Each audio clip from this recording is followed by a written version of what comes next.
Então, nós vimos, algumas, situações do cordão, né, o funcionamento dele, a inserção dele na placenta, e agora nós vamos então ver algumas situações que podem ocorrer, né, no cordão umbilical e que você já deve ter até ouvido falar de algumas, os pacientes também, têm dúvidas sobre isso, né. Primeiro nós falamos na parte anterior sobre o comprimento do cordão, né, vimos que ele tem uma variação aí de mais ou menos 55 centímetros, e eu ainda ressaltei que ele tem o tamanho necessário para um parto vaginal, para um parto natural, então de tal forma que não seja curto, né, demais. Mas tem situações, né, que pode ter alguma discrepância nesse comprimento. Então, nós podemos ter cordões umbilicais, muito curtos ou muito longos, né. Então, vamos ver primeiro algumas características do cordão umbilical longo e as suas consequências, né. Então, por que que ele pode ficar longo? Por que na sua constituição ele acaba ficando longo? Porque muitas vezes ele pode estar associado a certas anormalidades, com obstrução do retorno venoso da placenta, tá. Então o que que pode, fazer com que tenha esse retorno venoso, né, prejudicado? Então, pode ser uma congestão dos capilares vilosos, lembra que a gente mostrou, os vilos lá, né, que vão, entrar na placenta, então lá e lembrando que sempre toda a troca é feita, né, pelos vasos sanguíneos e principalmente pelos capilares, então eles podem estar congestionados, né, então o que que é uma congestão? Ele pode ficar muito cheio e isso vai, dificultar essas trocas. Também pode ter uma trombose vascular fetal, isso é uma situação, que é complicada, que pode levar inclusive a aborto, né, quando, ainda é época de aborto ou morte fetal, então vão formar trombos, né, e esses trombos também, vão dificultar essa troca, porque vai ter essa dificuldade de perfusão. E aí então, o que que vai acontecer, né, com os cordões longos, né, a hipótese, então, é que eles exijam maior perfusão, tá, em resposta ao aumento da resistência do fluxo. Então, como vai ter todas essas situações que eu falei, que vão dificultar a corrente sanguínea e a troca, né, que vai acontecer pelo sangue, então, isso vai precisar então de mais sangue, para compensar isso, certo? Também, tem algumas outras patologias que acontecem com mais frequência quando tem cordões umbilicais longos. Por exemplo, cordões hiperespiralados. Então, o que po uma eu nem coloquei isso nessa aula, mas eu conto para vocês que existe também uma anomalia de cordão, que é quando ele é excessivamente espiralado. Todo mundo sabe o que que é uma espiral, né?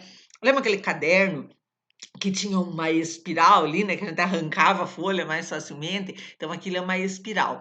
Então existem alguns cordões que eles vão ficar espiralados, eles vão ficar enroladinhos, certo? Então, tem uns mais espiralados, outros menos, então o cordão longo, ele está mais associado aos hiperespiralados, né, então ele vai ficar mais enroladinho.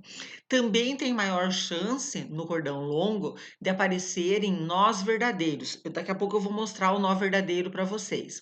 Também artéria umbilical única, que também vai aparecer aqui nessa aula.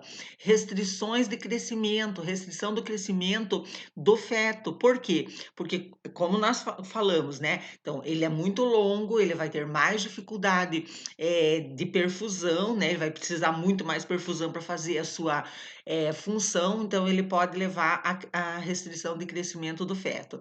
Hipertrofia cardíaca, por quê? Porque o coração vai ter que forçar mais, né, o músculo para fazer o retorno venoso. E também morte intrauterina por conta, né, de todas essas situações e distúrbios da coagulação que a gente já viu ali, por exemplo, a questão lá da trombose, né. Estudos demonstraram, associadas a cordões umbilicais longos, alterações degenerativas cerebrais no feto, né, aumento da frequência de alterações que aparecem nas imagens, né, nos diagnósticos de imagens no cérebro, dano neurológico e prognóstico neurológico adverso, né? Então, algumas situações que vão afetar lá o cérebro. Então, o cordão umbilical longo, tá? Ele não é só longo, né? Ele traz algumas consequências e algumas informações, né, sobre a situação do feto. O contrário agora, quando ele for curto, então, não existe, assim, comprovações, mas eles acham, né, alguns estudos mostram que ele pode relacionar-se com a diminuição da atividade fetal no útero, então ele pode causar, né, essa diminuição da atividade fetal, por quê? Porque o feto ele vai ficar mais restrito, porque ele vai ficar mais preso, né, com o cordão mais longo ele vai ter mais mobilidade. Cordões curtos estão presentes em condições em que existe constrição física do feto. Então, quando ele está mais apertado dentro do útero, esse cordão ele também vai ficar. Então, ele pode ser curto por causa disso, ou ele pode também ficar curto por causa disso. Como anormalidades uterinas, gravidez ectópica. Gravidez ectópica é, quando tem a inserção, né, a anidação não é feita dentro do útero, a gente já falou sobre isso. Bandas amnióticas, eu falei na parte anterior da aula sobre isso, já vou voltar aqui nas bandas então, mas vamos continuar aqui então. Restrição do movimento intrauterino, né, como eu já falei, e também patologia neurológica ou displasia esquelética, né, problemas na formação do esqueleto. Vamos falar nas bandas, né? Então, o que acontece muitas vezes com a banda é que lembro que eu falei que tem o âmnio, né, recobrindo o saco amniótico, e daí tem o córeo. E aí a banda amniótica é quando tem certos furos, eu falei isso, né, antes, quando tem certos furos, e nesses buracos, né, pode ir alguma parte do feto, e aí então ele vai começar a sofrer lesões, né, naquela região. Então, vamos dizer, vai o pé do feto ali, nessa banda, que é uma abertura, e aí aquilo vai friccionar e ele vai pode causar inclusive sangramentos na pele do feto, e isso pode acontecer em vários lugares do âmnio, né, dessa camada que reveste o líquido amniótico, porque daí ele fura o âmnio, mas ele não fura o córeo, então não vai perder líquido amniótico, mas esses buracos que vão ficando, eles vão lesionando o corpo do feto, né? Porque às vezes ele pode colocar, por exemplo, coloca a mão naquele furo e aí depois vai tentar fechar aquilo e aí pode ficar preso, essa parte do corpo presa e causar danos, certo? Bem, existe uma correlação bem definida entre cordões umbilicais curtos e complicações neonatais e fetais, e muitas vezes essas complicações atingem o sistema nervoso central.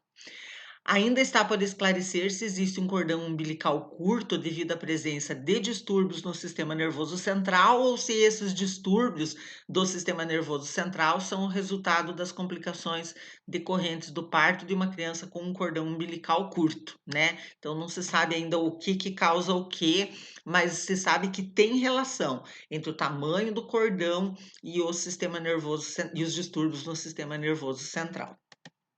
Bem, eu tinha falado, né, que eu ia mostrar o nó verdadeiro. Então, o que é um nó verdadeiro? É a formação de um nó no cordão umbilical. Como que vai acontecer isso? Então, se imagine lá, né, o feto mergulhado no líquido amniótico, né? Nós falamos na parte anterior que ele tem uma grande mobilidade, ele vai ficar nadando lá dentro, e o cordão lá também vai ficar nadando lá dentro do líquido. Então, pode acontecer que nessas movimentações o cordão deu um nó, tipo assim, deu uma laçada, né? O próprio embrião, o feto, ele vai passar ali, ele vai provocar esse nó, certo? Então, tem uma incidência de 0,3% a 2,1%. E dependendo da situação do nó, ele não causa as grandes complicações, então é uma situação que não vai, assim, por si determinar um grande problema, certo? Vai depender mesmo de agora se ele for muito tracionado, daí pode causar uma obliteração, né, um fechamento ali, daí claro, daí se tiver esse fechamento do impedindo a passagem do sangue, é um dano muito grave, né? Mas pelo nó só não tem problema. Por quê? Porque ele garante a perfusão, garante, ele permite, né, na verdade, a passagem do sangue. Outra coisa que é, meu Deus, muito falada é a história de a criança nasceu ou a criança está com o cordão enrolado na nuca, né? Então a gente chama isso de circular do cordão umbilical ou também de circular nucal. Aparece isso nos livros, tá? Então, isso acontece quando o cordão fica totalmente enrolado, então 360 graus em redor do pescoço. Ou pode acontecer também, eu vou mostrar a foto para vocês, que ele pode estar enrolado no corpo, certo? E aí pode ter uma, duas, três, mais de 3 voltas até desse cordão, vai depender também do tamanho do cordão, né? É comum, certo? Então, e aí, aqui fala, né, que a incidência vai aumentando com o avanço da gestação, certo? Então, a incidência é de 12% entre a 24ª e a 26ª semanas e cresce para 37% na gestação a termo, quer dizer, é mais do que 1/3 dos recém-nascidos a termo, né, eles apresentam circular de cordão. E aí, gente, tem muito mito em relação a circular de cordão, né? Acho que talvez o que mais vocês tenham ouvido falar é: "Ah, a criança está com o cordão enrolado no pescoço, tem que fazer cesariana", né? E isso é considerado um mito obstétrico, né? Existe técnica tranquila para fazer o parto natural com circular de cordão. Eu contei para vocês da minha filha, né, que teve partos humanizados, né? E o segundo dela, quando nasceu a minha neta, eu falei para vocês que ela teve um parto de pé, né? Ela quis ter o parto de pé, e aí a menina estava com circular de cordão. E aí, sem problema, né? Foi uma enfermeira obstetra que aparou, né? Que segurou ela se segurou embaixo. Quando chegou, veio ali, ela só colocou, né? Tem uma técnica que coloca a mão entre o cordão e o pescoço da criança, sem problema nenhum, certo?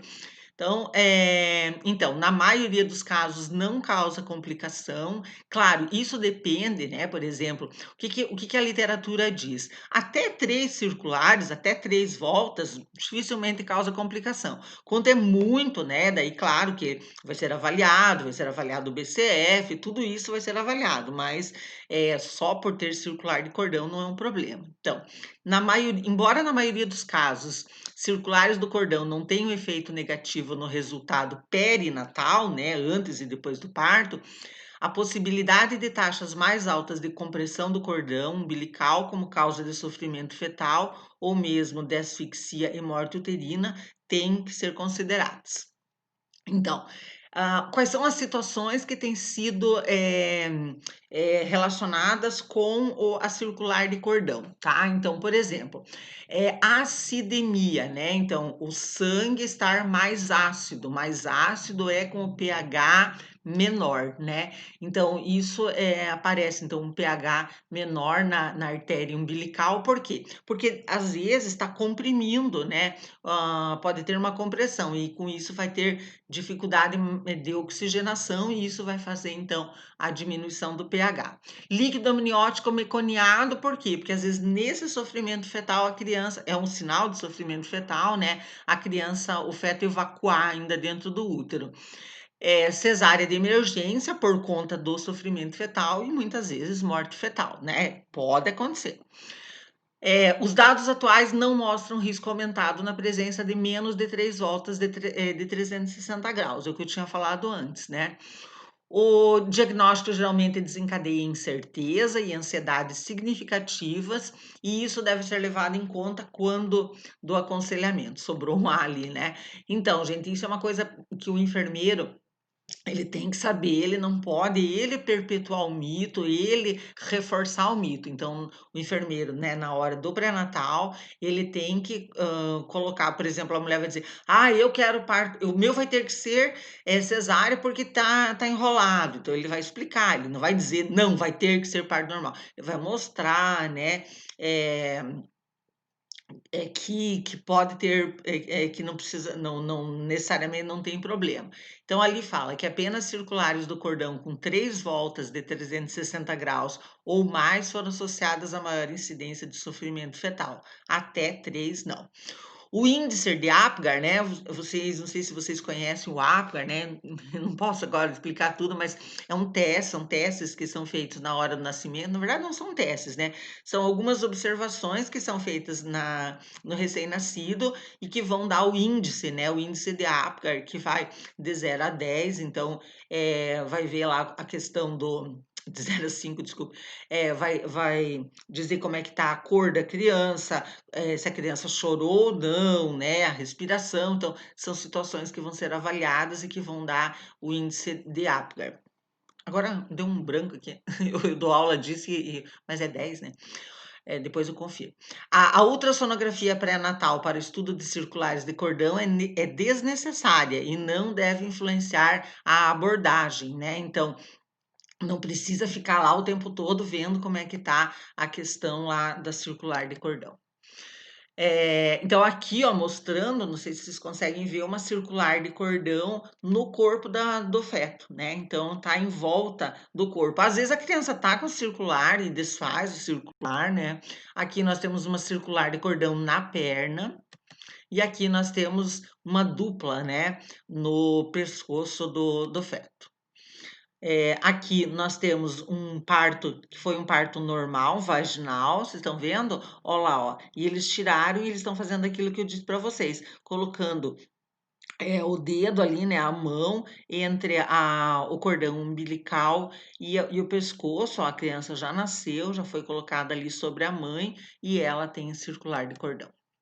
Bem, tem uma outra situação que eu não sei se vocês já ouviram falar, que está relacionada com o cordão umbilical, que é chamada de vasa prévia, certo? O que que acontece? Na vasa prévia, um vaso das membranas, tudo isso que nós estudamos lá, né? Todas esses anexos lá. Então, um vaso dessas membranas se estende ao nível do orifício interno do colo uterino antes do feto, tá? Então, primeiro vai lá, depois eu vou mostrar na foto, vai ficar mais fácil, né? E aí, então, esse vaso sanguíneo, ele vai ficar sem o suporte do tecido placentário ou do cordão umbilical. Uma incidência de 1 para 2.000 a 5.000 nascimentos. E o grande problema da vasa prévia é que esse vaso ele pode se romper, e ele pode causar uma hemorragia, né? Uma exsanguinação, que é uma hemorragia, né? Grande e morte fetal. Então vejam essa situação como é que é. Então, nós temos aqui, né, a placenta, nós temos aqui o cordão umbilical, só que o que que acontece? Aqui tem uma parte, uma parte que de vasos, né, inclusive que nem fazem parte do cordão, e que daí elas, esses vasos é que vão ficar aqui, ó, nessa parte interna aqui do colo do útero, e com isso pode forçar, né, a própria posição do feto, né, a própria, anatomia toda aqui do feto pode forçar esse vaso e provocar o rompimento.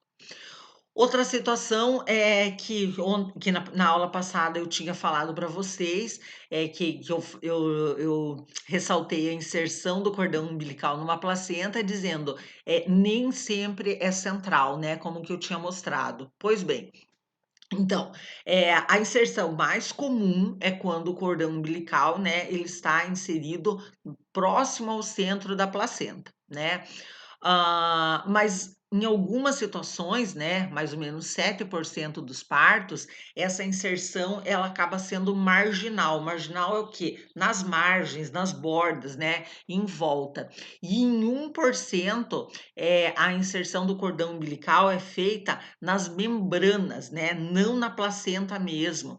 E aí, então, a gente chama isso de inserção velamentosa, né. Então, quando a inserção do cordão ela é nas membranas e não na placenta, é uma inserção velamentosa. O problema nesse caso, é que nós vamos ter uma passagem, dos vasos, nas membranas sem a proteção da geleia de Wharton. A geleia de Wharton, como a gente já viu, ela faz uma proteção dos vasos, ela hidrata os vasos, né, ela é bem hidratada, então ela principalmente é de proteção. E nesse caso, esses vasos do cordão umbilical, eles vão ficar desprotegidos, certo? E com isso eles vai ter muito mais chance de ter trombose, compressão, ruptura e trauma aí no cordão umbilical. Então, essa inserção velamentosa, como eu falei, né, quando tem o cordão umbilical fora da massa placentária, ele se insere fora da massa placentária, ele fica sem o suporte da geleia, tá? E isso está associado a complicações obstétricas, incluindo a restrição do crescimento fetal, prematuridade, anomalias congênitas, baixos índices de Apgar, que eu acabei de falar, né, que é o teste que é feito lá no nascimento, e retenção placentária. Acontece em mais ou menos 1% das inserções de cordão. Então, aqui nós temos um exemplo, então, de uma inserção velamentosa, né? Então, vocês vejam que o cordão ele está se inserindo aqui, ó, só na membrana que reveste a placenta, ele não está ligado diretamente na placenta. Então, clinicamente, né, por que acontece a inserção velamentosa? Está relacionada a diabetes materno, tabagismo e idade materna avançada. Então, alguns problemas relacionados com a formação da placenta. Pode ser considerado uma urgência obstétrica se os vasos sanguíneos forem torcidos ou as membranas se romperem, porque a membrana rompendo vai soltar o cordão umbilical e aí vai causar grandes hemorragias, principalmente no final da gestação. Nos casos mais graves, deve-se realizar uma cesárea o mais rápido possível, pois o feto corre risco de vida. É uma urgência mesmo obstétrica. Outra situação de anomalia no cordão umbilical é quando tiver apenas uma artéria, né? Na aula passada eu falava, lembrem que vai ter sempre uma veia e duas artérias no cordão umbilical, né? A artéria umbilical é que vai levar o sangue desoxigenado de volta para a placenta para ele ser oxigenado, certo? Então, ele é um marcador ecográfico associado a restrições de crescimento, né? O que significa isso? De repente a criança, o feto não está crescendo adequadamente, e aí pela ultrassonografia se constata, então, que tem uma artéria umbilical apenas, né? Então, ele mostra, né? Ele faz uma associação. Então, por que o feto não está crescendo? Também, gestações múltiplas, diabetes materna, hemorragia anteparto, polidrâmios ou oligodrâmios, aumenta o risco de complicações perinatais como diabetes mellitus gestacional, recém-nascido pequeno para a idade gestacional, que vão ser os PIGs, né? E a mortalidade perinatal. Então, é um problema mesmo a falta de uma artéria. É a anomalia mais comum da artéria umbilical, com incidência de 0,5 a 1%, podendo atingir 8,8% em gêmeos. É um acento errado ali. Então, aqui, ó, essa seria a situação normal, né? Então, uma veia e duas artérias. E essa é quando tem uma artéria única. Pode acontecer, e tem casos em que essa falta dessa artéria não causa danos, né? Mas pode acontecer danos. Outra situação é o prolapso do cordão umbilical. Então, quando o cordão umbilical ele sai, né, via vaginal antes do até do próprio feto, tá? Não é muito frequente, tá? Mas precisa de intervenção rápido. Por quê? Porque pode ter um tracionamento desse cordão e com isso causar uma obstrução, né, no fluxo sanguíneo, e aí a gente sabe o que que isso causa, né, não tendo fluxo da placenta para o feto, não vai oxigênio, e aí isso pode causar problemas, né, no feto e até a morte fetal. Então, quando tem esse prolapso, né, então que aparece que desce ali o cordão umbilical no colo uterino, é recomendado a interrupção imediata da gestação por meio de uma cesariana, não dá para esperar. O intervalo de tempo entre o prolapso do cordão e a interrupção da gravidez, assim como o grau de compressão do cordão, né, porque ele vai ficar comprimido, são fatores determinantes para o prognóstico neonatal. Então, assim, ó, o rápido diagnóstico e a rápida terapia, né, que é a encerramento ali da gestação, vão ser muito importantes. Claro que também, como ele fala ali, dependendo do grau de compressão. Então, aqui nós temos mostrando, né, o cordão umbilical, ó, saindo aqui. Nesse caso, ele já saiu aqui até na vagina, ó, até no introito vaginal, certo? Então, tem que fazer a cesárea, porque nessa história, ó, aqui pode ter a compressão do cordão umbilical, e aí, lembre que ele não está respirando, toda a respiração vai ser feita aí via placentário.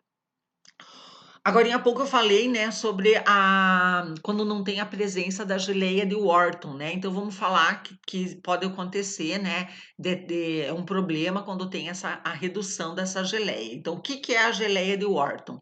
É uma substância, né, gelatinosa que recobre o cordão umbilical, ela é homogênea, rica em proteoglicanos e rodeada por miofibroblastos, que conferem à geleia e ajudam também o cordão umbilical nas propriedades elásticas e contrastes.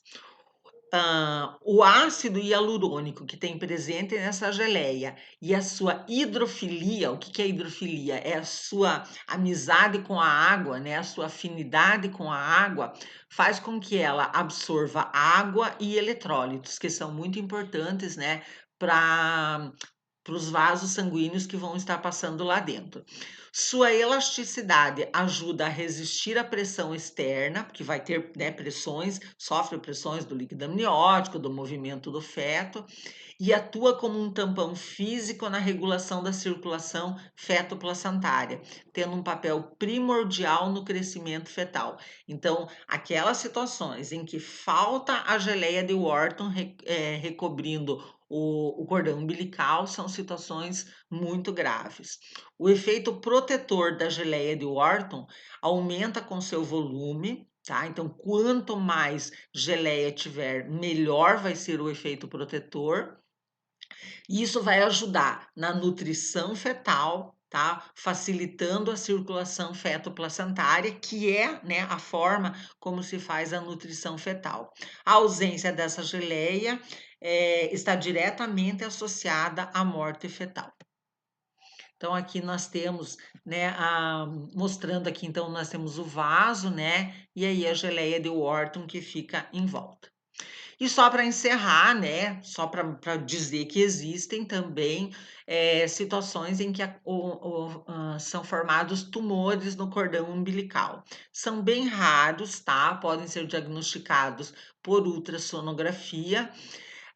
E aí a sua influência, né, na gestação vai ser determinada pelo tamanho desses tumores, e ver o quanto que eles vão estar comprometendo, então, a corrente sanguínea e o crescimento fetal. Então, paramos por aqui hoje, né? Já temos bastante coisa para vocês estudarem, para nós comentarmos, então, na aula. Até a interação. Um abraço.